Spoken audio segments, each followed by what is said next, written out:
Quando nós entramos na série desses estudos que nós estamos tratando com a igreja, esses estudos nós começamos a trabalhar com os pais de adolescentes na segunda-feira,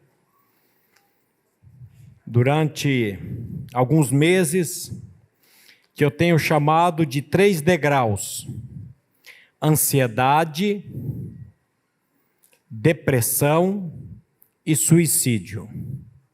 Se nós não aprendermos a trabalhar com as nossas ansiedades, com as nossas preocupações, com as nossas decepções, com as nossas angústias desse mundo, dessa vida, ele pode ir para o 2º degrau, que é a depressão. E o 3º degrau é o suicídio. Que o Senhor livre você e sua família dessa doença chamada depressão. Mas nós temos um sumo sacerdote, nós temos um Deus que se encarnou na pessoa de Cristo, e esse Deus, ele sentiu na pele o que é passar pela solidão, o que é passar pelo medo, o que é passar pelo esquecimento, o que é passar pela ansiedade, pela depressão. E o texto de Hebreus 4, 15 e 16, a palavra de Deus nos diz assim: porque não temos sumo sacerdote que não possa compadecer-se das nossas fraquezas. Essa palavra fraqueza na língua grega, steneia, significa falta de força, fraqueza, debilidade, fragilidade, enfermidades da alma. Então eu quero dizer para você nessa noite, em nome de Jesus, que nós temos um sumo sacerdote chamado Jesus Cristo, que sabe o que é compadecer das fraquezas, porque ele passou por cada uma delas. Antes ele foi tentado em todas as coisas à nossa semelhança, mas sem pecado. Acheguemos-nos, portanto, confiadamente junto ao trono da graça, a fim de recebermos misericórdia e acharmos graça para socorro em ocasião oportuna. Meus queridos, a palavra de Deus, ela diz assim: como um pai se compadece dos seus filhos, assim o Senhor se compadece dos que o temem, pois Ele conhece a nossa estrutura e sabe que nós somos... Eu ouvi uns pó aí meio fraquinho, mas eu ouvi. Deus sabe que nós somos pó. Eu sei, cara, pastor, eu não sei chamar a pessoa de cara, então vou chamar de peão. Eu sei, peão, cabra, que você se acha o tal. Você se acha, muitas pessoas se acham autossuficientes, soberbas. Mas eu quero dizer para você nessa noite que você e eu não deixamos de ser, sabe o quê? Pó. Com toda essa sua altivez, com todo o seu dinheiro, com toda a sua autossuficiência, com toda a sua bestice, deixa eu falar errado aqui, depois os irmãos me pegam lá, você e eu não deixamos de ser pó.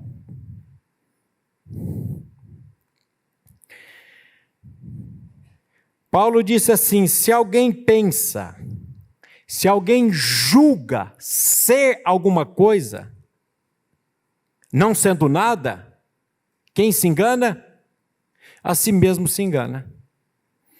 Então, nós, por ser essa estrutura chamada pó, por não sermos nada, aliás, a Bíblia diz que nós somos o quê?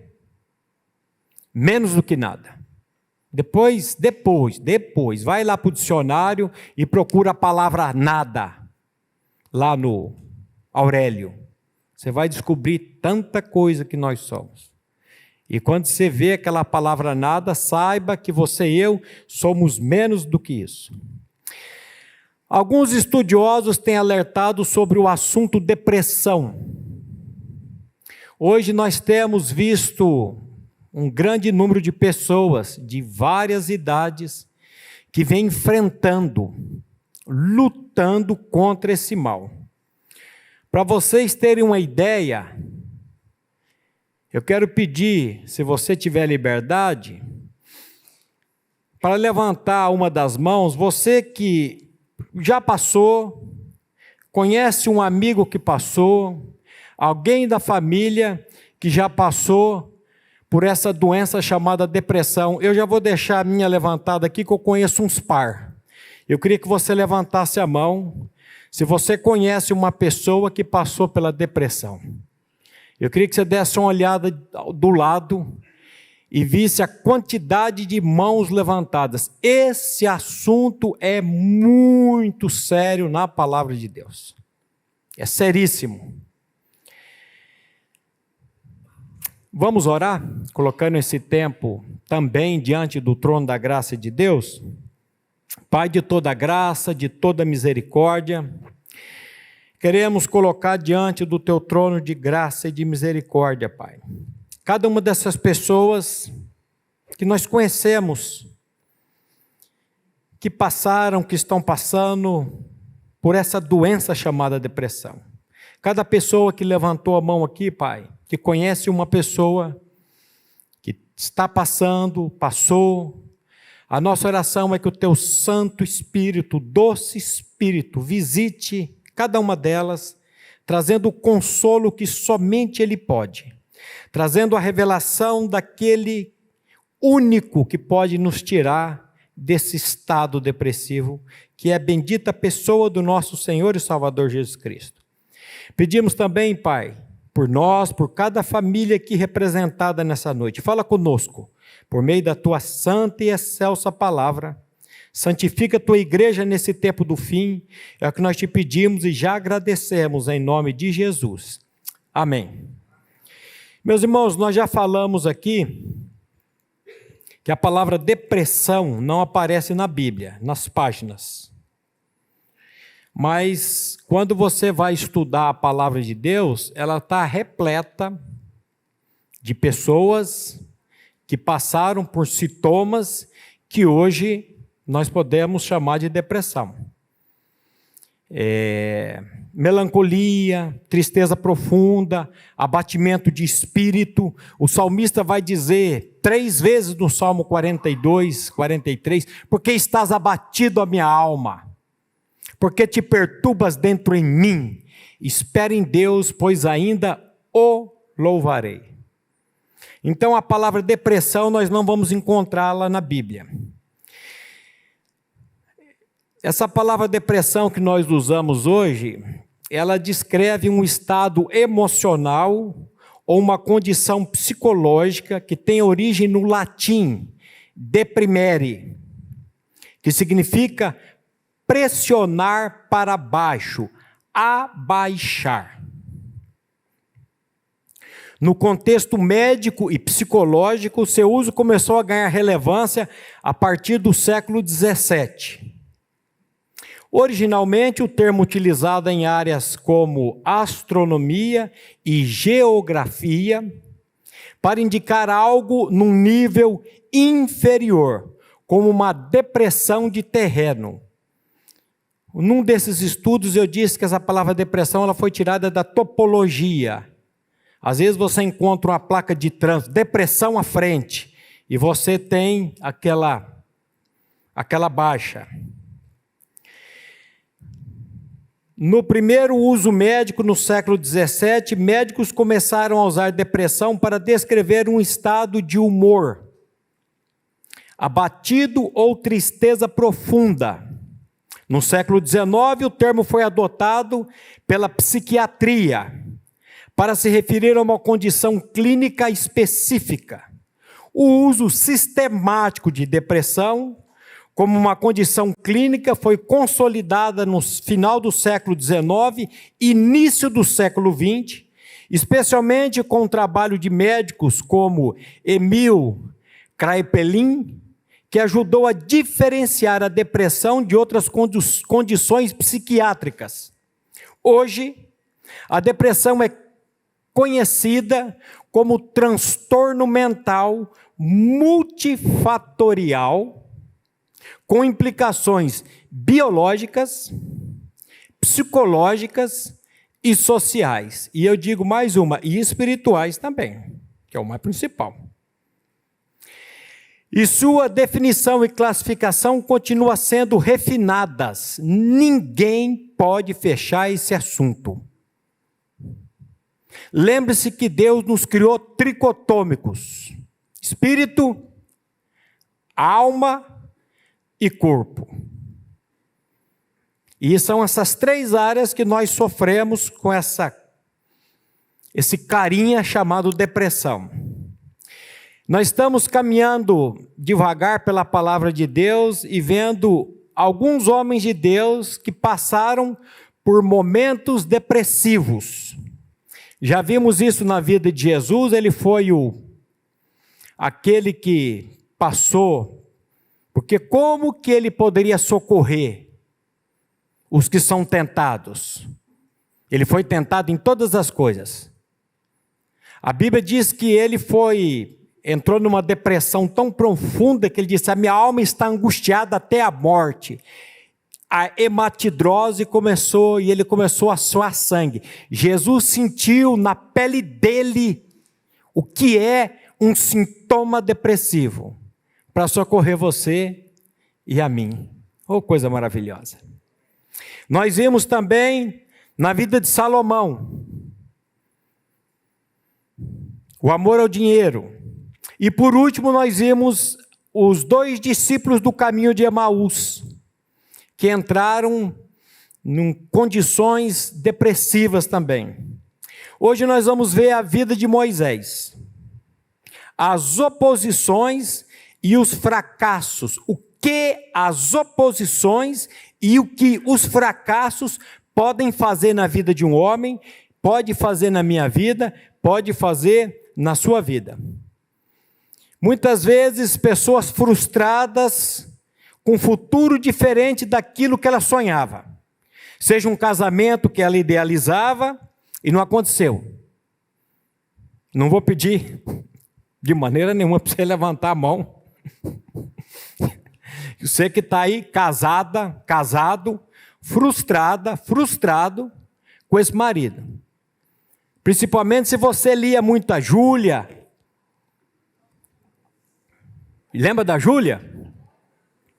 Os filmes de romance, o príncipe encantado vindo no cavalo para resgatar a princesa, e aí você casa com um cearense feito a facão, filho de cearense, bicho roto, bicho duro, mas que a graça de Deus tem trabalhado.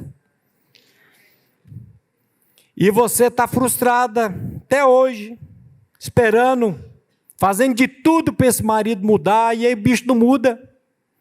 Sabe quando que ele vai mudar? O dia que você pedir: Senhor, eu quero um marido para a tua glória. Eu quero que você mude meu marido para a glória do teu nome, para ele ser o bom perfume de Cristo. Não para que eu fique mais à vontade com ele. Então, pessoas frustradas com o futuro. Uma profissão que você sonhou, ou sonhava, entrou o casamento, uma gravidez, teve que abandonar a profissão, teve que abandonar o sonho. Tem alguém aí que passou por isso? Uma profissão que você sempre quis. Eu disse aqui para os pais, quando eu fiz esse estudo aqui com os pais, eu sempre quis ser piloto de avião. Até hoje, quando eu vejo um Boeing, um avião passando, eu fico olhando para aquele bicho, coisa linda, eu queria estar lá pilotando aquele troço. E passei a vida pintando carro. Já pintei avião no aeroporto. Mas, e agora, há quase 8 anos, aqui no pastorado, na primeira igreja. Queria ser piloto de avião.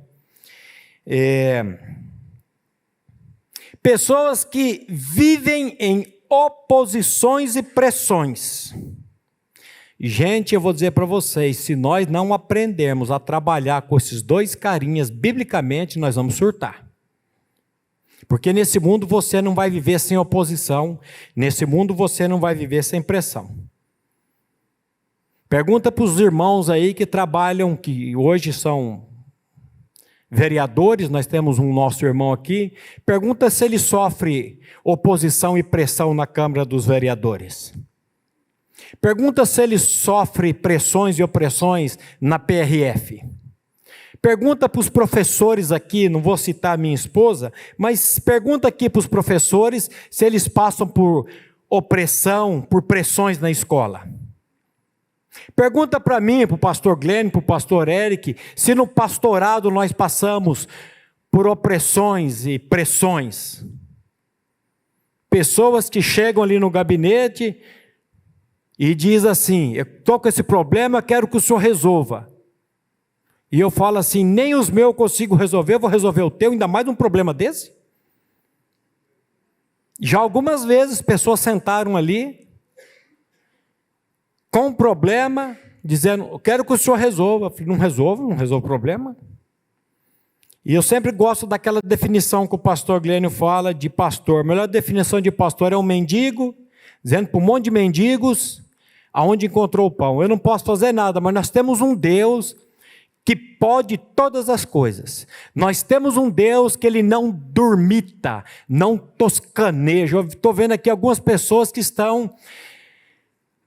O domingo é um problema porque a gente come demais no almoço, e aí chega a noite, a gente o sono começa a bater, é impressionante. Mas o Deus da Bíblia, Ele não cochila. Todas as coisas estão no controle desse Deus. E se você se diz pertencente a esse Deus, você sabe que esse Deus pode fazer todas as coisas. Então, a consequência de um mundo competitivo, que exige, em que vivemos uma grande causa de almas cansadas, sobrecarregadas, até mesmo doentes, por não saberem lidar ou agir em muitas situações. Oposição e fracasso são fenômenos potencialmente destruidores para qualquer ser humano. Com isso, eu não quero dizer que porque você está passando por opressões, porque você está passando por pressões, por dificuldades, eu não quero dizer que por causa disso você vai ter um quadro depressivo. Nem todas as pessoas. Nós vamos ver na vida de Moisés que a murmuração do povo e a pressão do povo levou ele a um estado de desânimo a ponto de dizer 2 vezes, o senhor me mata, mas me mata agora. Olha que estado que esse homem chegou. Eu não estou dizendo aqui que toda pessoa, porque senão nós ia dar um diagnóstico aqui hoje. Todo mundo aqui é depressivo, porque todos nós passamos, aliás, Jesus disse que no mundo nós íamos ter o quê? Tribulações e aflições, mas tende bom ânimo, a alma, porque eu venci o mundo, e se a minha vida está nas mãos dele, eu posso descansar, porque como eu acabei de dizer aqui, ele não dormita. Então, graças a Deus que o cristão que passa por qualquer tipo de pressão, sofrimento, não precisa permanecer nessa condição. Por quê? Porque o Senhor está no controle. E aqui eu quero abrir o primeiro parênteses. O que é um cristão? Como que eu me torno um cristão? O que significa novo nascimento? O que significa salvação eterna? A Bíblia diz que nenhuma condenação há para os que estão em Cristo, não na primeira igreja batista de Londrina, não na igreja B, C, D, F, G, segundo aí alguns estudiosos, mais de 86 mil denominações. A Bíblia diz que se alguém está em Cristo, não será, é o quê? uma nova criação, uma nova criatura.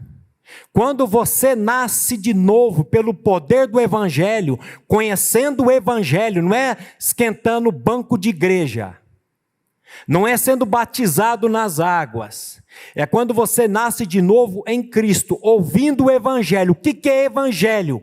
É a boa notícia, que Cristo morreu e ressuscitou ao terceiro dia. E o que aconteceu naquela morte?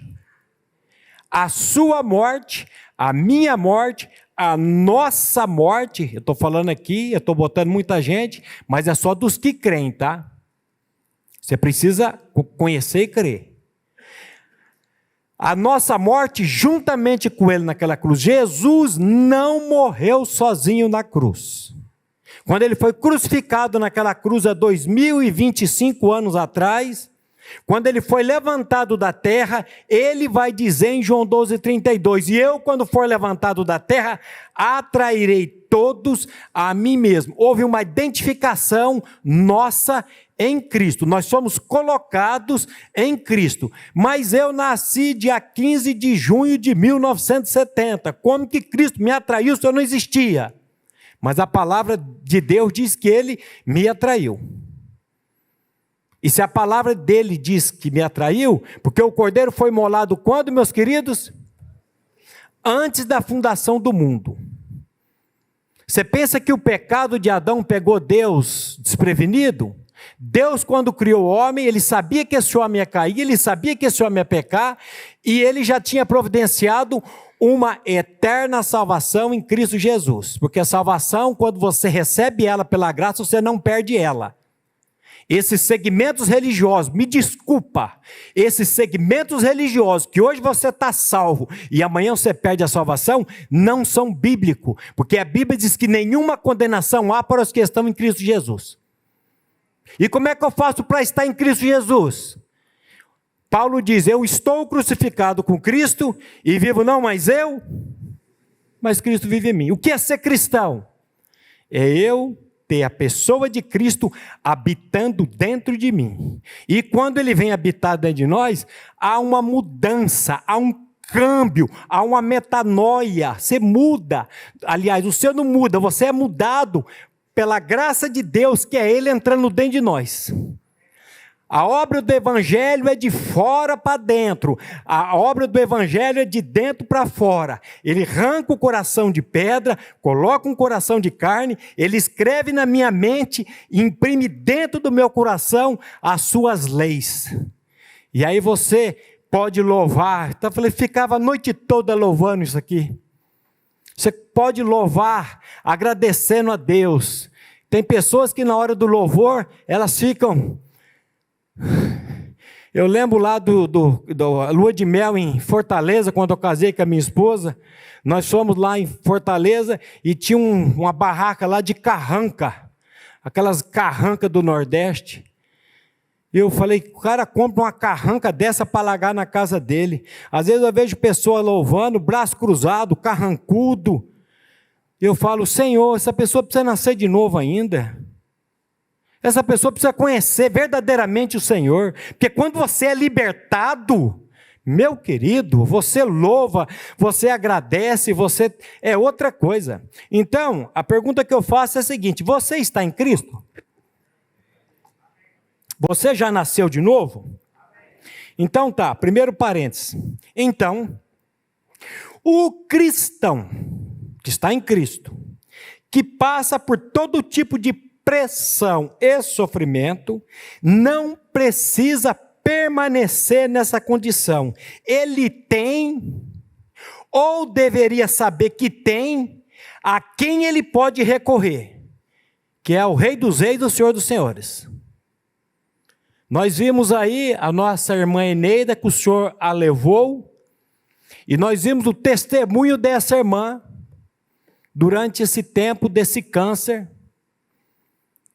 Uma irmã que estava a vida indo e o louvor, a gratidão está aí. Por quê? Porque nós temos a quem recorrer. Temos um Deus que nos manda olhar para Ele. Temos um Deus que diz assim: eis que estou convosco todos os dias, até a consumação dos séculos. Temos um Deus que diz: não temas, pois eu sou contigo, não te assombres, porque eu sou o teu Deus. Oh, coisa linda, hein? Então nós temos nas Escrituras o caso de um homem, de um líder chamado Moisés, que foi usado por Deus para conduzir os israelitas na escravidão do Egito em direção à terra prometida. 40 anos andando com o povo, meu pai.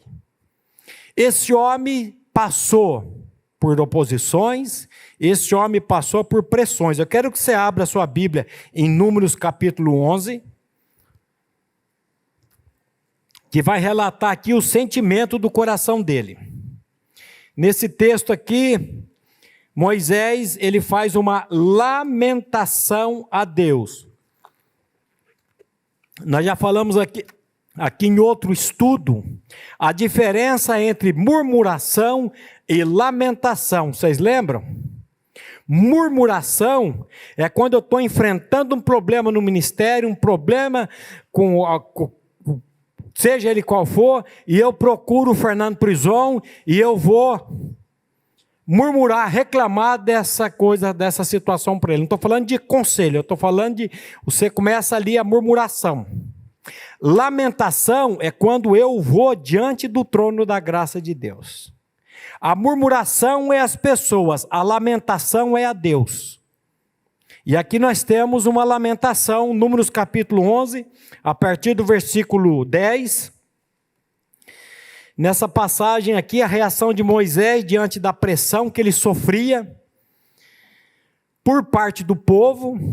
O texto diz assim, Números 11, versículo 10. Então, Moisés ouviu chorar o povo por famílias, cada um a sua tenda, e a ira do Senhor grandemente se acendeu, e apareceu mal aos olhos de Moisés.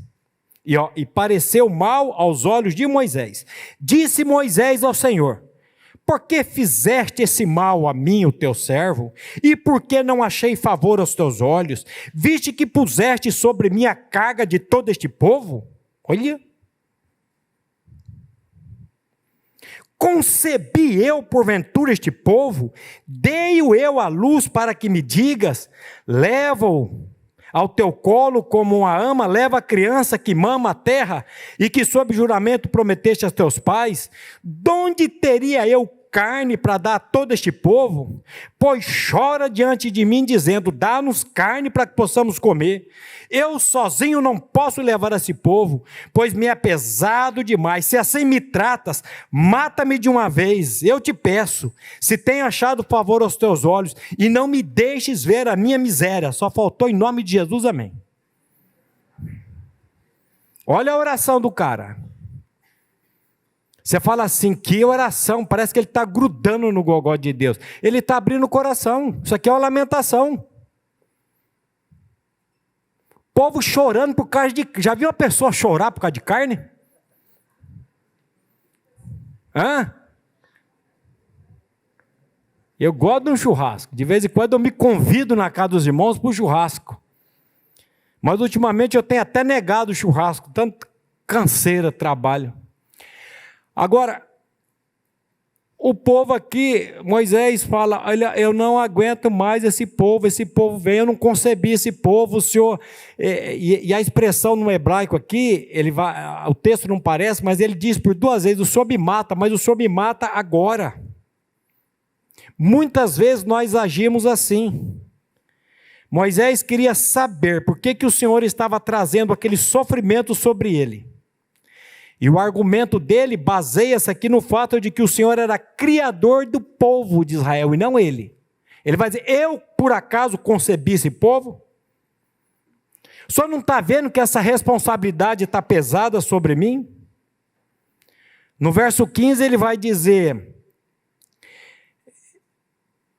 olha, se o Senhor não me responder e não lhes carregar o fardo, que o Senhor me mate.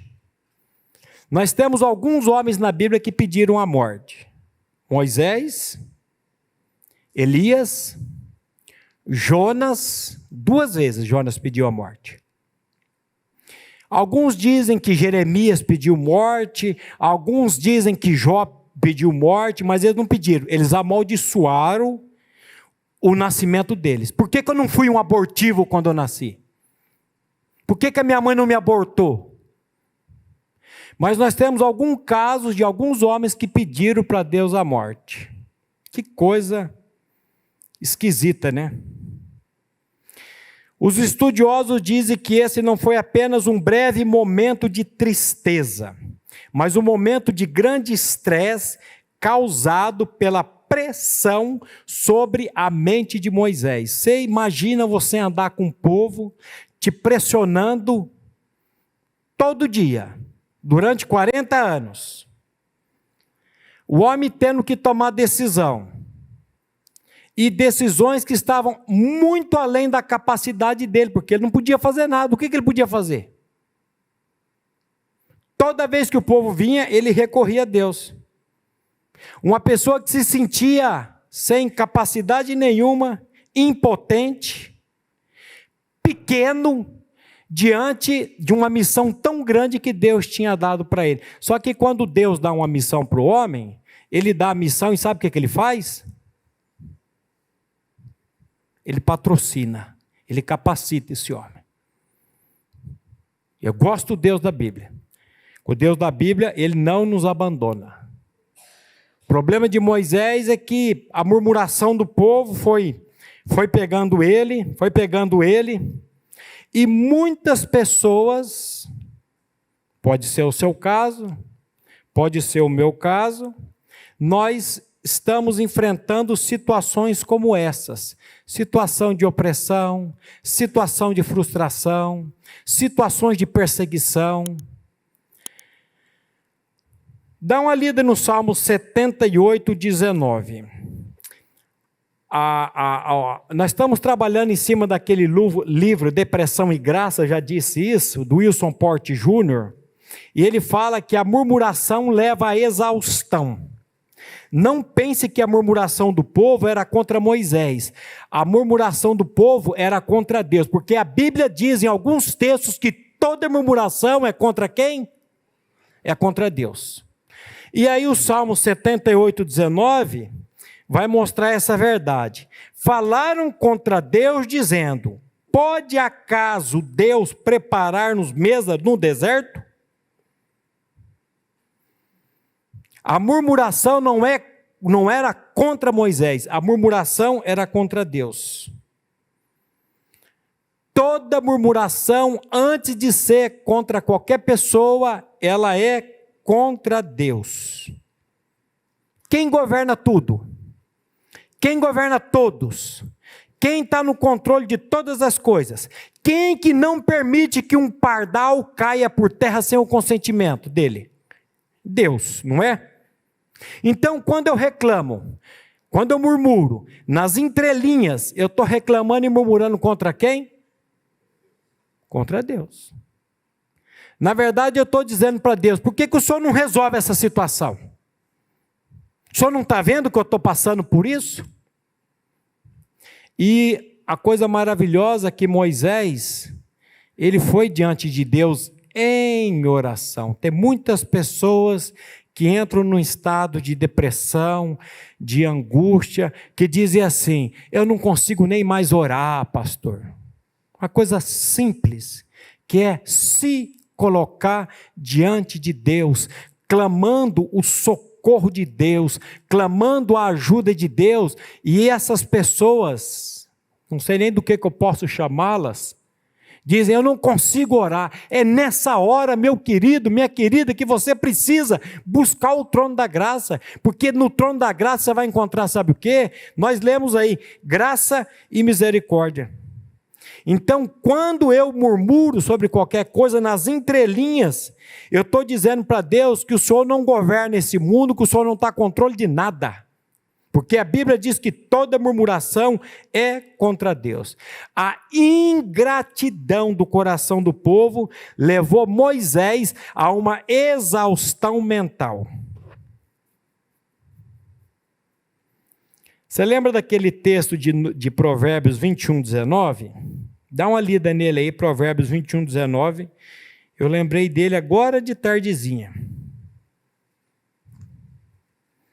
A ingratidão do coração do povo levou Moisés à exaustão mental.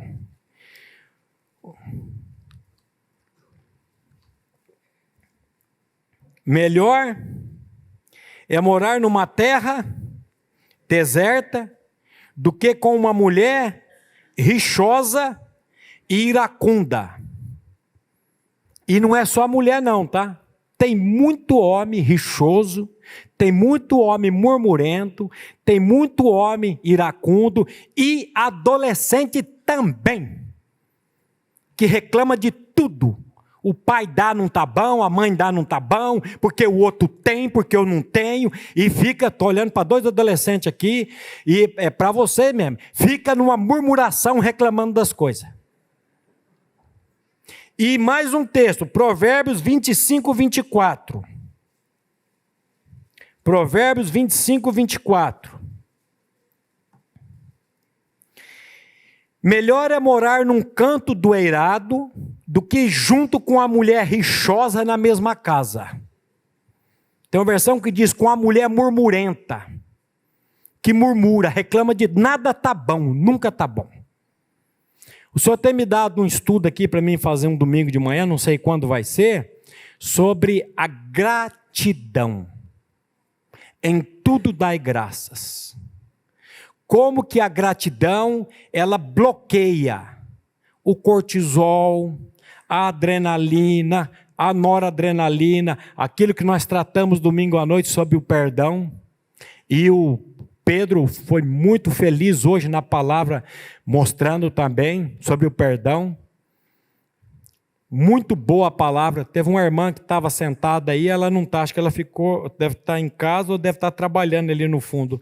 Ela falou assim, teve uma hora aqui que deu levantar e ir lá para o departamento cuidar das crianças, porque parecia que estava falando para mim essa palavra do Pedro. E essa coisa do perdão, ela pega todos. E como que a gratidão vai trabalhar com isso?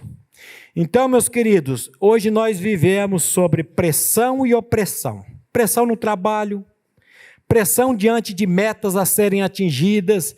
Alguns meses atrás, uns anos atrás, eu fui no meu banco, cheguei lá e eu vi lá uma gerente exaurida, uma gerente que disse assim, pelo amor de Deus, compra um troço aqui, um TC Cash, compra aqui um seguro, compra aqui uma coisa, porque eu tenho que bater meta, o mês está acabando e eu não fiz tantos seguros, e eu não sei o que eu faço. E eu olhei para ela e falei assim, você vai morrer, sabe do quê? De infarto do miocárdio. Credo, não fala uma coisa dessa. A Bíblia diz que a ansiedade, a preocupação, o estresse no coração das pessoas iam levar elas por terra. E ali comecei a falar da palavra, e juntou mais uma, juntou mais outra, e ali eu vi as lágrimas descendo, porque o nosso mundo é um mundo competitivo. E muitas vezes a exigência começa, sabe aonde? É dentro de casa. Pai que não tem misericórdia de filho, mãe que não tem misericórdia do filho, e quer que o filho faça. Eu não estou dizendo que você tem que deixar o teu filho lá, mas começa essas exigências, essa pressão, essa opressão, e o bicho vai desanimando. A Bíblia está dizendo, é melhor você morar numa casa de uma água só, do que com uma mulher murmurenta, do que com uma mulher rixosa, uma mulher que só vive reclamando da vida. Eu não sei porque que o dólar está dando risada ali, o Lelê. Pessoas que criam expectativa, acho que ele está dizendo assim, fala a Deus, fala a Deus. Pessoas que criam expectativa no coração, que não podem ser alcançadas, sem que cheguemos a um ponto de quase exaustão. Sabe aquela pessoa que trabalha de manhã, de tarde, de noite, porque tem que comprar aquilo, tem que fazer aquilo outro, e fica juntando, e eu sempre digo, eu nunca vi caixão com gaveta, eu nunca vi velório com caminhão de mudança atrás. Você não trouxe nada e não vai levar nada. E fica nessa angústia para ter, e fica sofrendo.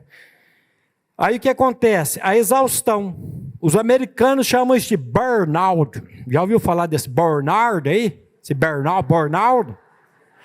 O pastor Augusto Nicodemos Lopes teve esse troço. Passou por um perrengue. E uma vez eu ouvi ele dizendo assim: eu achei que Deus precisava de mim. Porque é pregar de manhã, de tarde e de noite, a conferência aqui, a conferência lá, é todo final de semana fora de casa. Ele entrou nesse burnout aqui, é um esgotamento físico e mental. A pessoa fica exaurida.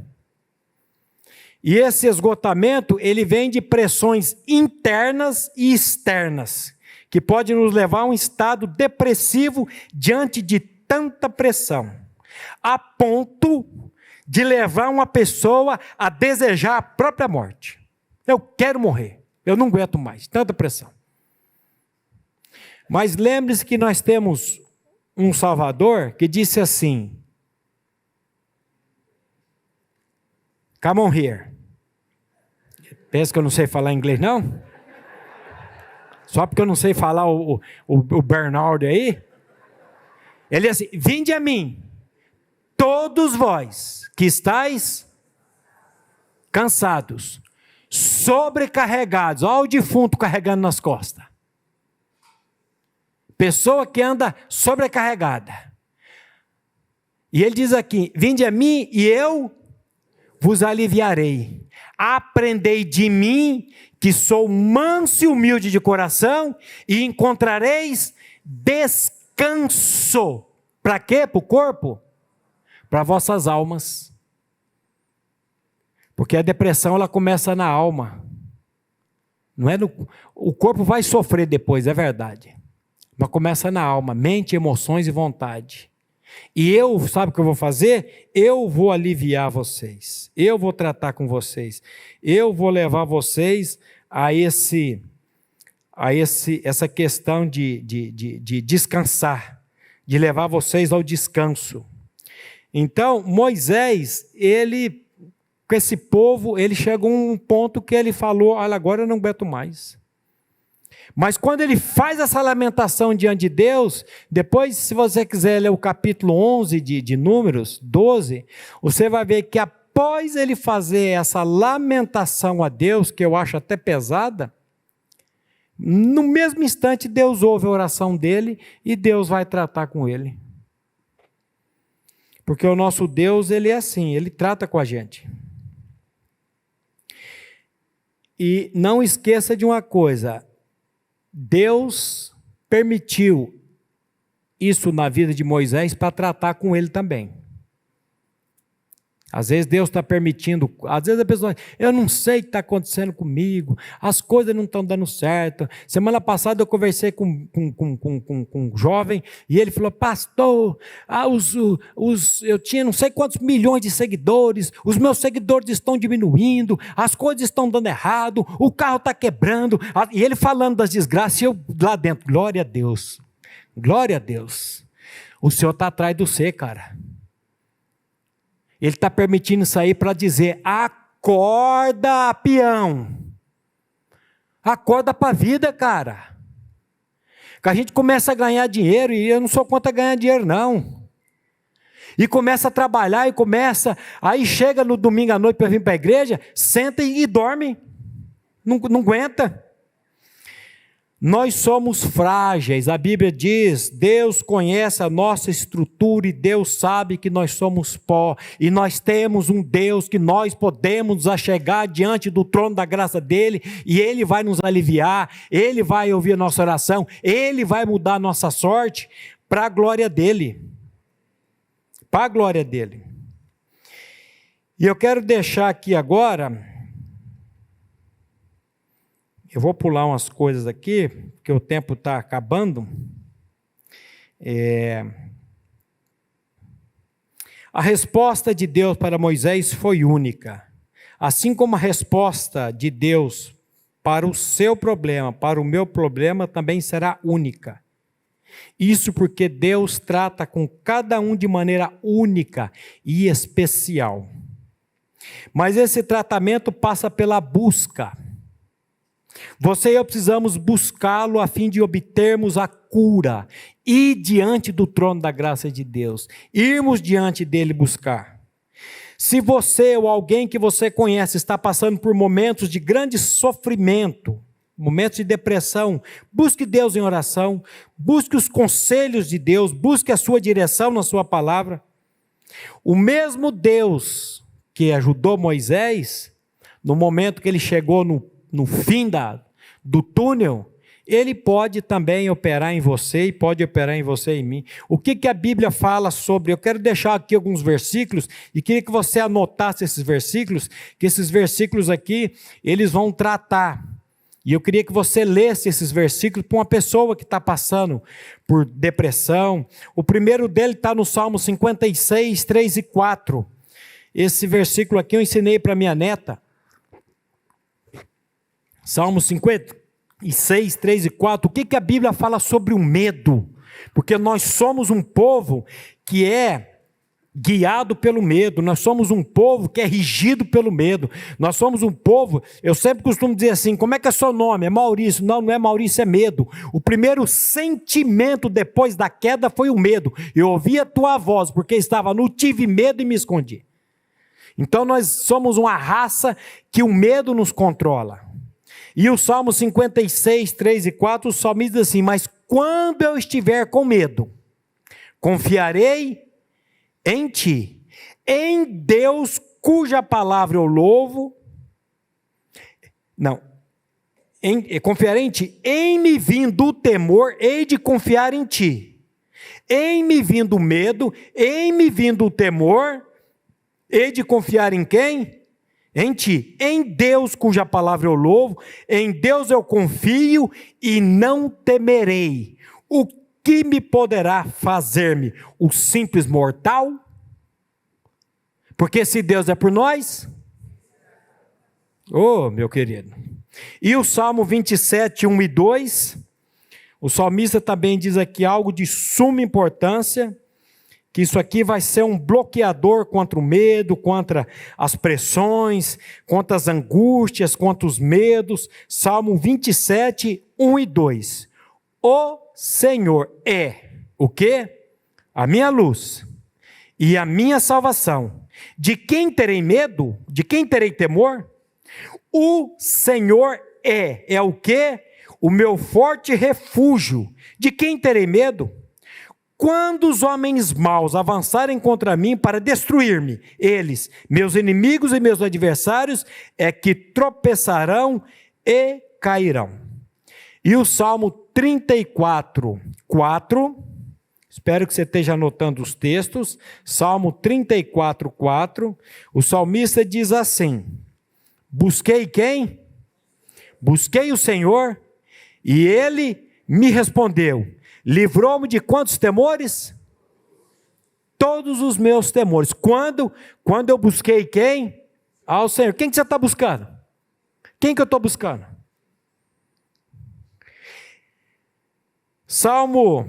Isaías 35, 4, vamos para Isaías agora. Isaías 35, 4, a palavra de Deus nos diz assim, Isaías 35, 4, digam aos desanimados de coração, alguém aqui hoje veio para cá meio empurrado, meio desanimado, meio dizendo, eu lembro daquele desenho antigo do óleo, ó céus, ó vida, ó hora, os velhos lembram desse desenho. Ele vivia numa reclamação, vivia numa murmuração. Ele está dizendo, diga aos desanimados de espírito, você está desanimado? De coração, sejam o quê?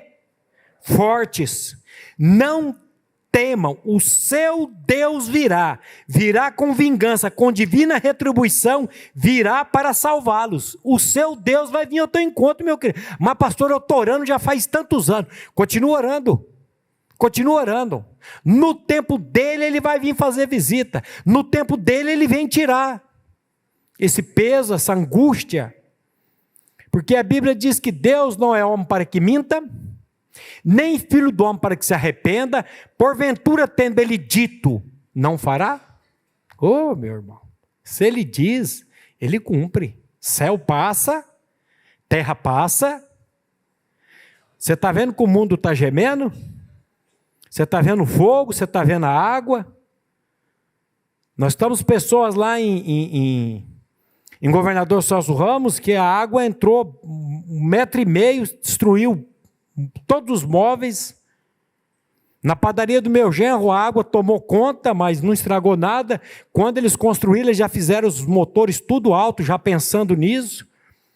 E onde abriu o sol, mas o mundo o profeta Isaías diz que o mundo cambaleia como um ébrio. Você fica aqui agarrado nesse mundo, juntando coisa aqui, isso aqui está entesourado para o fogo, viu? Não sei se você sabe. Aonde que está a nossa pátria?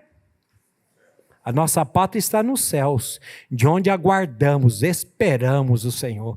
Quando eu canto esses cânticos aqui, isso me dá uma confiança, porque Paulo diz, eu sei em quem tenho crido, e estou bem certo que Ele é cuidadoso, que Ele é poderoso para guardar o meu tesouro até o dia final.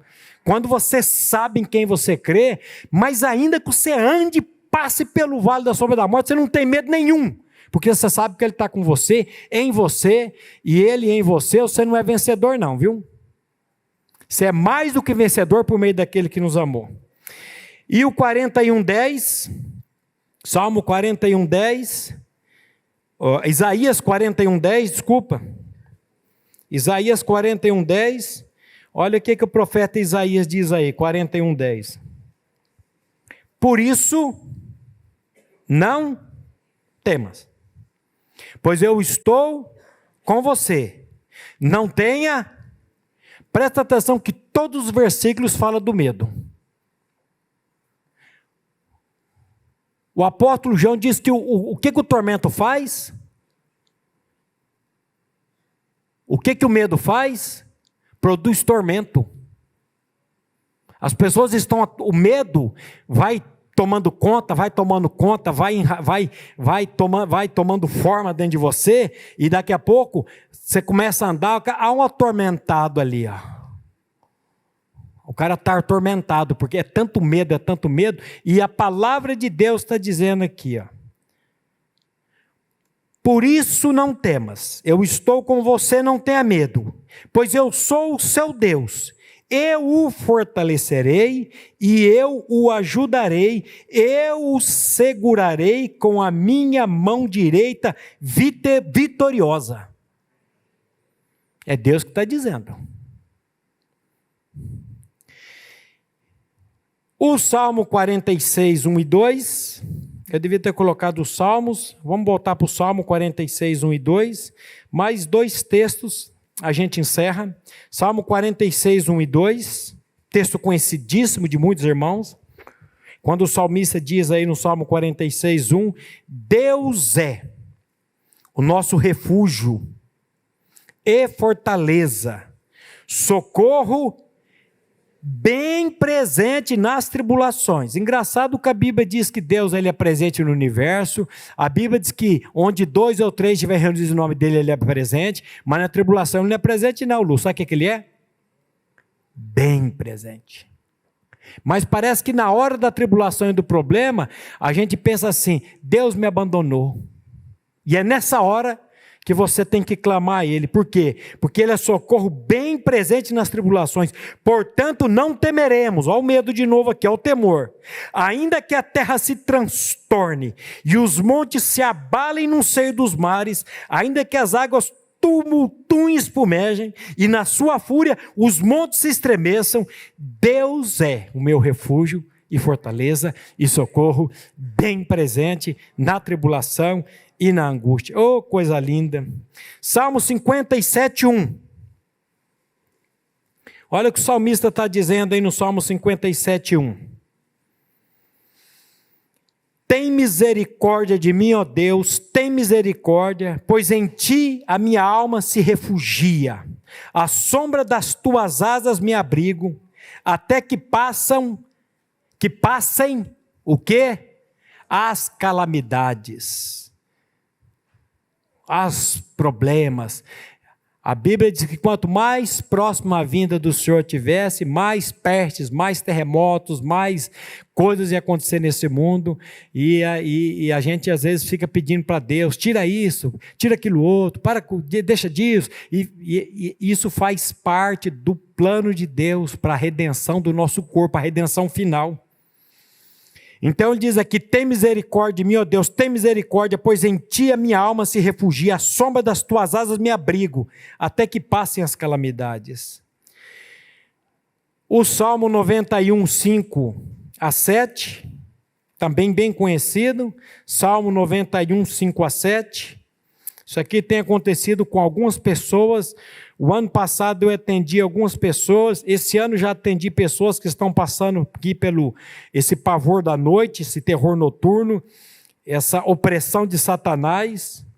Salmo 91, 5, você não temerá o pavor da noite, nem a flecha que voa de dia, nem a peste que se move sorrateira nas trevas, nem a praga que desvasta ao meio-dia. 1000 poderão cair ao teu lado, 10.000 à sua direita, mas nada o atingirá, mas tu não serás atingido.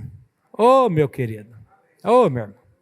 Tem muito mais texto, tem Provérbios 3, o último era o 3, 23, Provérbios 3, 23 a 26, quando ele diz assim, então andarás seguro no teu caminho e não tropeçará o teu pé, quando te deitares não temerás, deitar-te-ás e o teu sono será suave. Quantas pessoas que não conseguem dormir de noite, eu costumo dizer, deita e fica igual bife na chapa, vira para um lado, vira para o outro, e Rivotril, e nos torja preta, e vai, e não consegue dormir, e conta carneirinho, e conta não sei o quê, e fica ali. Olha, o teu sono andará seguro no teu caminho, não tropeçará o teu pé. Quando te deitares, não temerás, deitar-te-ás e o seu sono será suave. Não temas o pavor repentino, nem a arremetida dos perversos quando vier, porque o Senhor será a tua segurança e guardará os teus pés de serem presos. Meus irmãos, lido tudo isso, aí eu faço uma pergunta para você: qual é o sofrimento? Qual é a pressão? Qual é a decepção, a oposição, o fracasso que estejamos passando, que Deus não esteja no controle e que Ele não possa tirar isso assim, no estralar de dedos, no tempo dele? Qual é o teu problema? Qual é a sua dificuldade? Às vezes a gente olha para o nosso problema, mas aí a gente encontra uma pessoa e fala, meu problema não é nada comparado com essa pessoa. Mas faça como Moisés, vai diante de Deus, coloque a sua vida diante dele, porque eu gosto muito daquela frase do Max Lucado, se Deus tiver que escolher entre o seu conforto neste mundo, entre o seu conforto terreno e a sua eternidade, o que você espera que ele escolha? Que às vezes Deus começa a apertar o torniquete, às vezes Deus permite que a gente passe por uns problemas, por umas dificuldades, sabe para quê? Para nos salvar. Porque quando tudo vai a vento em polpa na nossa vida, geralmente a gente pega Deus e chupa debaixo do tapete. Mas quando vem um problema, quando vem uma doença, meu Deus, opa, lembrou Deus? Então, graças a Deus pelas dificuldades, graças a Deus pelos problemas, mas vá diante dele, vá diante do trono da graça de Deus, que nós temos um Deus que ele ouve as nossas orações. Vamos orar? Pai, nós queremos nessa noite mais uma vez te louvar e te agradecer pelo privilégio de estarmos aqui reunidos em torno do nome da pessoa de Cristo Jesus. E Pai, a nossa oração é que o teu Santo Espírito fale a cada coração, trabalhe com cada coração.